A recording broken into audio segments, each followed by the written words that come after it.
Basically, Utsam's jokes were quite technical, quite in, Hindi, but I'm from Bihar, so my English is very bad. My English is too bad, even Tarun Jawani talks to me in Hindi.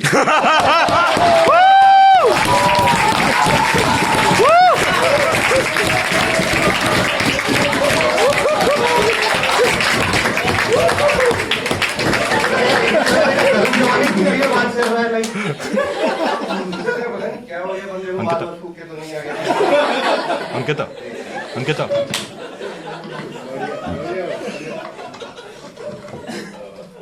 तो अपन बात करेंगे ISB के FOMO के बारे में, ठीक है। I'll cover from first term to seventh term, मतलब अपना जो फर्स्ट वो क्या था, क्लब पार्टी था, ओ वीक था, वहां से लेके आईएसएल की जर्सी तक।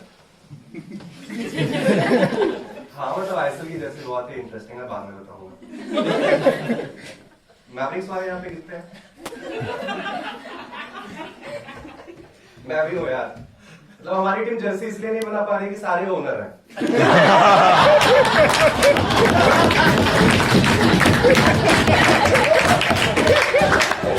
मतलब पूरा कॉलेज ओनर है, अगर केवल ओनर को भी टी शर्ट दिया जाए तो पैसे कम पड़ जाएंगे। तो मतलब हमारी जर्सी पता नहीं कब आएगी, आई डोंट नो। तो पहला अपना फर्स्ट टर्म में फोमो था नेटवर्किंग एंड अटेंडिंग पार्टीज, ठीक है। जहां भी जाओ एक ही question, where you before ISB, where you before ISB.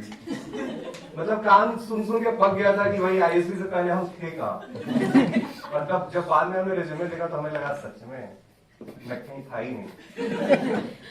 लेकिन आईएसबी में जब फर्स्ट टर्म के फैडम के मार्क्स आए थे, याद है सबको? उस दिन मतलब दूध का दूध पानी का पानी हो गया था, कौन पढ़ने वाला है कौन नहीं पढ़ने वाला है। एक ग्रुप यहाँ पे सुट्टा फूक रहा था और दूसरा ग्रुप उधर गजीबों पे इवेंट हो रहा था, वहां पे था। तो उस दिन पता चल गया कि कौन मैकेंजी जा रहा है और कौन कहीं ना कहीं जा ही रहा होगा।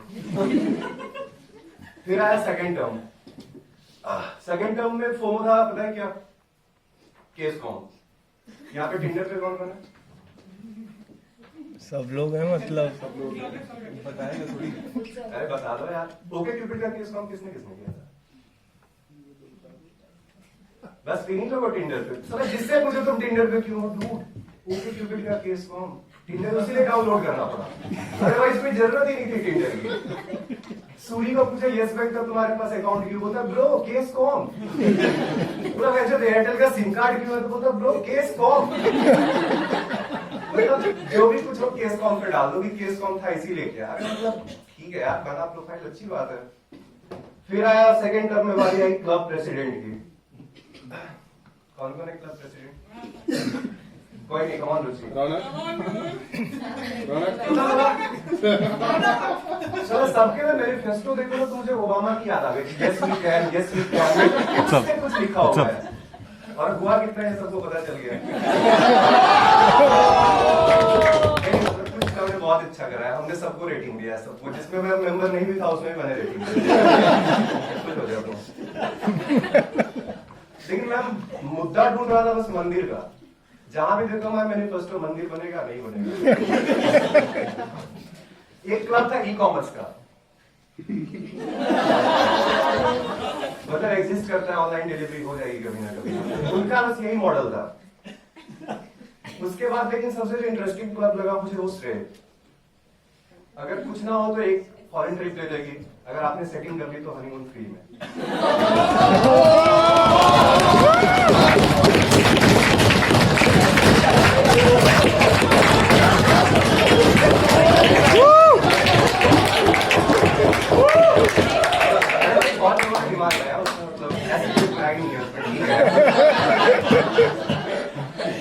लेकिन उसके बाद इन लोगों को कहीं कोई जगह नहीं मिली, किसी क्लब में प्रेसिडेंट वाइस प्रेसिडेंट कुछ भी नहीं।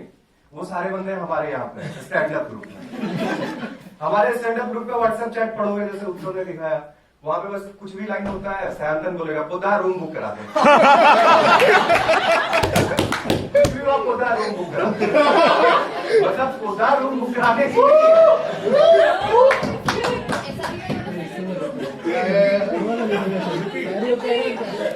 पोदार, मतलब बात यह है कि पोदार को आप बोलो रूम बुक करवाइए, हमेशा छोटा रूम बुक करवाएगा। मैंने बोला भाई छोटा रूम क्यों बुक करवाते? बोलता भाई एक्टिविटी तो छोटे से पार्ट में होती है। अभी बंदा ये भूल जाता है कि वहां पे ऑडियंस नहीं होता, यहाँ पे ऑडियंस भी होती है।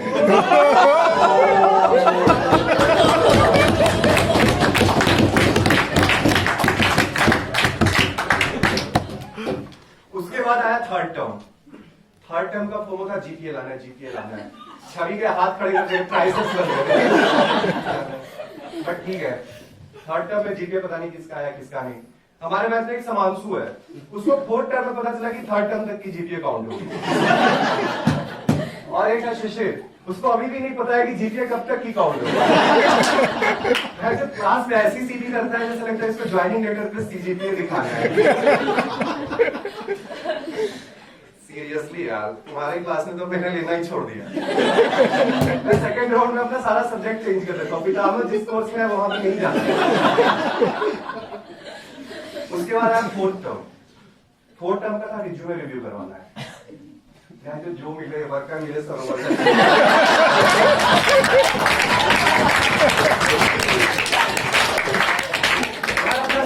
उसमें आईएलएस में स्पीकर का पीए आया हुआ था, उसको पकड़ के रिज्यूमे रिव्यू। सीरियसली मतलब कोई भी मेरे रिज्यूमे रिव्यू करवा दो। जो पार्टी का एलम है, अपने आप को एलम नहीं बोलता था बंदा, कौन पकड़ के रिज्यूमे रिव्यू फनी। उसके बाद लेकिन बात ये बताओ, अगर मैंने सोचा वहां प्लेसमेंट वीक में कि अगर हमारे रिज्यूमे के साथ एक लाई डिटेक्टर मशीन रखा जाए तो क्या होगा। मतलब रिज्यूमे पे इंटेंडेड मेजर्स भी नहीं बचता किसी का। मुझे यहाँ पे अभी पता चला कि हैदराबाद में रिज्यूमे रिव्यू में 3 जीएसपी प्रेसिडेंट निकले। Seriously, it is not a joke. There were 3 GSP presidents. तो मुझे लगा कि ठीक है, सरोवर वाले बोल रहे तो एक निकलेगा। उसके बाद आया फिफ्थ टर्म में, बहुत इंटरेस्टिंग है। फिफ्थ टर्म को मैं ऐसे ही बोलूंगा। पहला फिफ्थ टर्म में जब मैं छुट्टियों से आया तो यहाँ पे केस प्रेप ग्रुप बन रहा था। मैं जो जिसको फोन करूँ यार केस प्रेप ग्रुप में ले नहीं यार you are out of the game. जब मतलब 4 दिन के लिए मैं छुट्टी में गया था, मेरी पूरी दुनिया ही बिगड़ चुकी थी। जिसको बोलूँ नहीं केस प्रेप ग्रुप में तो कोई जगह ही नहीं है।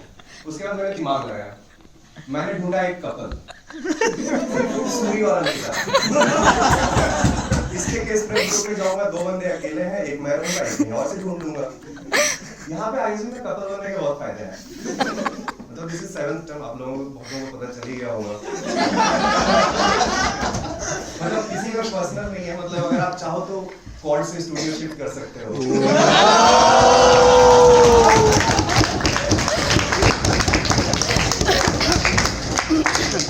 साइकिल लेके नहीं आते लेकिन कार मिल सकती है।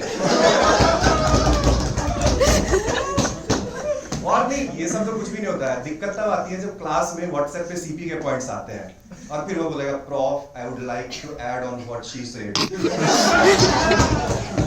मतलब सिंगल लौंडे तो अच्छा है, वो रूम बंद करके रखे हैं, 1 बी के टॉप फ्लोर, वहां से कूद जाएंगे ऐसे। मुझे बाद में पता चला कि वो सारे बंद क्यों है, सारे टॉप फ्लोर। ठीक है, मतलब चलो। उसके बाद मेरा केस प्रेप ग्रुप बहुत ही इंटरेस्टिंग था, बिल्कुल आईएसबी मॉडल पे। तुम्हारे केस प्रेप ग्रुप में 4-5 लोग होंगे, मेरे में 10 लोग। मतलब 3 लोग परमानेंट है, बाकी विजिट करते थे। सीरियसली, मतलब मैं देखा ये सब पूरा आईएसबी का व्हाट्सएप ग्रुप है कि मेरा केस प्रेप ग्रुप है। बाद में लोग बोल रहे हैं कि मैं बोल रहा हूं how do you do with general management, नहीं होता है, व्हाट्सएप पे बात करेंगे। ठीक है, मतलब उससे भी सही भाई सुरी हुआ। उसके बाद स्टार्टिंग ऑफ शॉर्टलिस्ट।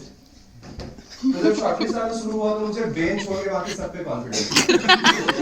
सीरियसली, मतलब जब मैकेंजी वालों ने बोला कि हम जीपीए नहीं देखते हैं, मुझे लगा यार that's why this is the firm.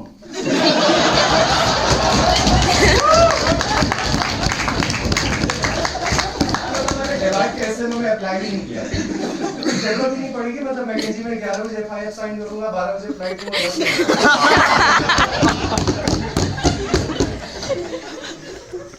उसके बाद जब शॉर्टलिस्ट आना शुरू हुआ, कोई शॉर्टलिस्ट ही नहीं है मेरा, तो पहले मैंने क्वाड से निकलना छोड़ दिया। मेरा एक ही क्वाड ही है, और उसका शॉर्टलिस्ट आना शुरू हुआ तो मैं अपने रूम से ही नहीं निकला। मतलब उससे पहले सरोवर आता था खाना खाने के लिए, उसके बाद मैं होम डिलीवरी करवाने लगा।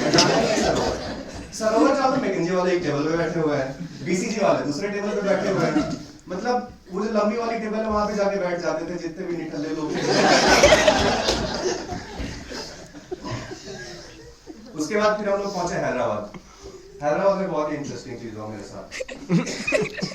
सबसे पहले मतलब जब हैदराबाद पहुंचे तो मुझे पहली बार लगा कि नहीं मतलब आईएसबी एग्जिस्ट करता है। कैब वाले को फोन किए कि भैया आ जाना, वही आयसर के बगल वाले बोलते नहीं जानते हैं आईएसबी को। आईएसबी रोड है, आईएसबी बस स्टैंड है। मुझे लगा नहीं मतलब ये रियल आईएसबी है। उसके बाद जब कैंपस में अंदर गए, पहले दिन तक मेरा कोई इंटरव्यू था नहीं, एक वीडियो का था वो ऐसे ही। वो भी मुझे मजे लेने के लिए बुलाया था कि बताओ ये जो बेडशीट होता है ना, इसका कलर कैसे मेजर करेंगे।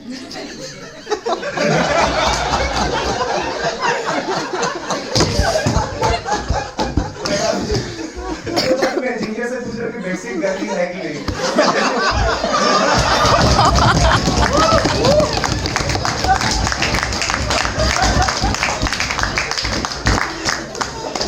मैंने उसको बोला कि यार जिस दिन मुझे कंप्लेन आ जाए मेरे बेडशीट से, उस दिन बेडशीट गंदी है, बाकी साफ है, कोई दिक्कत नहीं। उसको लग गया कि इससे तो चल नहीं सकता। फिर मैं गया कोक के इंटरव्यू में। हाँ कोका कोला। तो वाला है, ठीक है। तो कोक के इंटरव्यू में गया, वो पहले क्वेश्चन मेरे से पूछता है कि तेरा रिज्यूमे शॉर्टलिस्ट कैसे हो गया। तो मैं सोच के गया था कि टेल मी अबाउट योरसेल्फ, मतलब मेरे मुंह पे था कि जैसे वो बोलेगा मैं फेंकूंगा। उसका पूछ रहा है कि तेरे रिज्यूमे शॉर्टलिस्ट कैसे हो गई। जो मेरे दिमाग में आया कि एचआर वाले से पूछा माल स्टोर कहाँ से करता है। उसके बाद फिर पूछा फिनांस के लंबे लंबे क्वेश्चन फेंक रहा है मेरे पे। Pre project operating cost balance sheet पे कहाँ रखते हैं, इंजीनियर को भी नहीं पता था।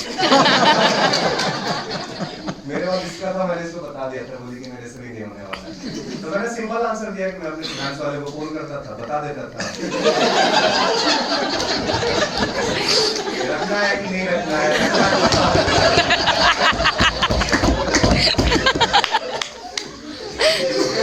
पूछा कि ओके डूड, ये बताओ तुम्हारे रिज्यूमे पे तो इंटेंडेड वेजेस में भी फाइनेंस नहीं दिख रहा है, तो तुम्हारे में फाइनेंस का क्रेज कैसे आया। तो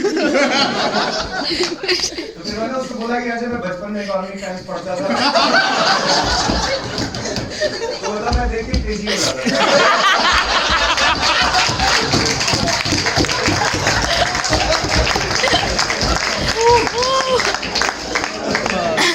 तो उसके बाद फिर वो आया, बोला अच्छा आईएसबी में तुमने क्या किया फाइनेंस के लिए। तो मैंने बोला जितने भी इलेक्टिव कोर्सेज थे मैंने सारे लिए। तो वो दोनों पूरे थे, मुझे पता चल गया आईएसबी के एलम नहीं होंगे। तो बोला अच्छा क्या लिया तुमने। मैंने बोला पहला इलेक्टिव फैडम, सारे के इलेक्टिव कोर्सेज थे सारे मैंने लिए। अच्छा फिर उसके बाद और तुम क्या क्या लोगे। तो मुझे तो कुछ ऐसा, मैंने फिफ्थ टर्म तक कोई भी इलेक्टिव नहीं लिया था, सिक्स्थ टर्म तक। तो फिफ्थ टर्म के जितने भी इलेक्टिव थे मैंने बता दिया कि मैं आगे लूंगा। मुझे नहीं पता था कि ये इलेक्टिव हो चुका है। चलो ठीक है, एक दिन वहां भी खत्म हो गया। उसके बाद जब मैं कैंपस में गया पहली बार, तो एक बंदा था, उसको मैंने पूछा हाउसिंग टावर बता दो। तो उसको खुद भी नहीं पता था कि हाउसिंग टावर कहाँ है। तो बोलता है डूड मैं तो मोहाली से हूँ। मैं मोहाली।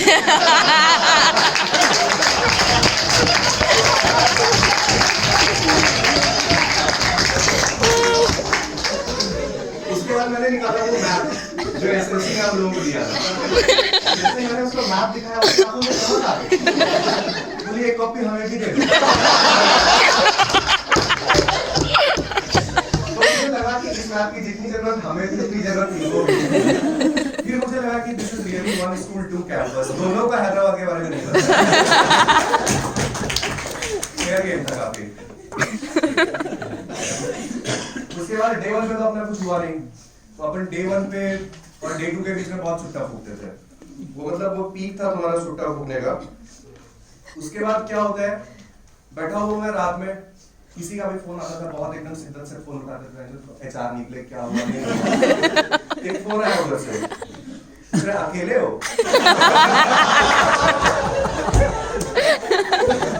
मैंने बोला हाँ अभी तो अकेले हैं। अच्छा तन्हा हो। मैंने बोला हाँ तन्हा है। फिर भी 1239 पे कॉल करे, रिया से बात करे। मतलब यार वो भी मजे ले रहे थे। क्योंकि मैंने 2 दिन पहले सुना था कि किसी सिटी बैंक से फोन आया था बंदे का, उसने कस्टमर केयर समझ के उसका फोन काट दिया था और उसका इंटरव्यू कैंसिल हो गया था। तो उसके बाद क्या होता था, रोज एक कंपनी से रिजेक्ट होके आते थे। ओयो से रिजेक्ट होके आया, उबर से रिजेक्ट होके आया, फोन से हर एक ऐप इंस्टॉल कर देता, अनइंस्टॉल कर देता, सॉरी, मतलब जिस कंपनी ने रिजेक्ट किया ऐप अनइंस्टॉल। फिर एक दिन मैं देख रहा हूँ केवल गूगल वाले ऐप जो प्री इंस्टॉल रहते हैं वही बचे हुए हैं, और thank God OnePlus was not on the campus, वरना फोन फेंकना पड़ेगा।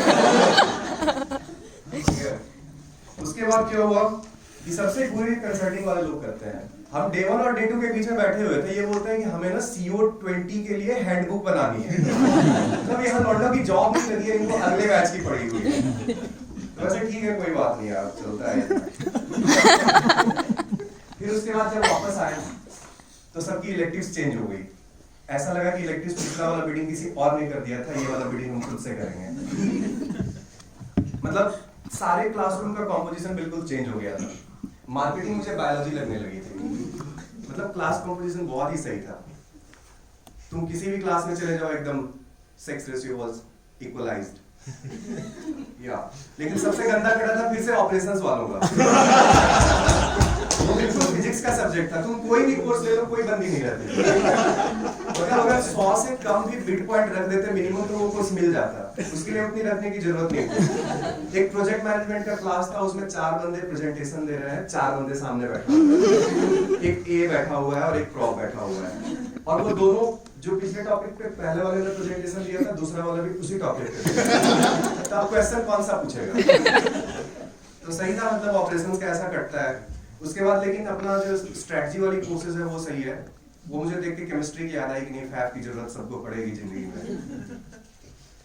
उसके बाद है अपना, हाँ बीच में इंटरेस्टिंग इवेंट हुआ था अपना, सुब्बू जो है वो इकोनॉमिक एडवाइजर बन गया था। मैं देख रहा हूँ फेसबुक में जो सब फोटो डाले जा रहे हैं उसके साथ कि बस मैं ही था इसके कोर्स में जिसके कारण ये बन गया। मतलब जिन्होंने CCA में नहीं लिया था वो भी फोटो डाल रहे हैं, और पता नहीं उसमें से CA कितने थे, CFA कितने थे, ये तो भगवान ही जाने। उसके बाद फिर अभी गेम शुरू हुआ अपना ISL का, तो ISL अभी सही चल रहा है बिल्कुल। सुविज्ञा के बर्थडे में गया था मैं एक दिन, तो बंदा रो रहा था, तो मैंने बोला क्यों रो रहा है भाई, बास्केटबॉल में हार गए कोई दिक्कत नहीं है। तो बोला मैं उस बात की दिक्कत नहीं है, मम्मी से बात कर रहा था वीडियो कॉल पे, बोला कि वॉलमार्ट में जॉब कर रहा है कि पेट्रोल पंप पे खड़ा है। मतलब इंडियन ऑयल का इतना बड़ा लोगो, इंडियन ऑयल भी अपनी टीम के लिए नहीं लगा।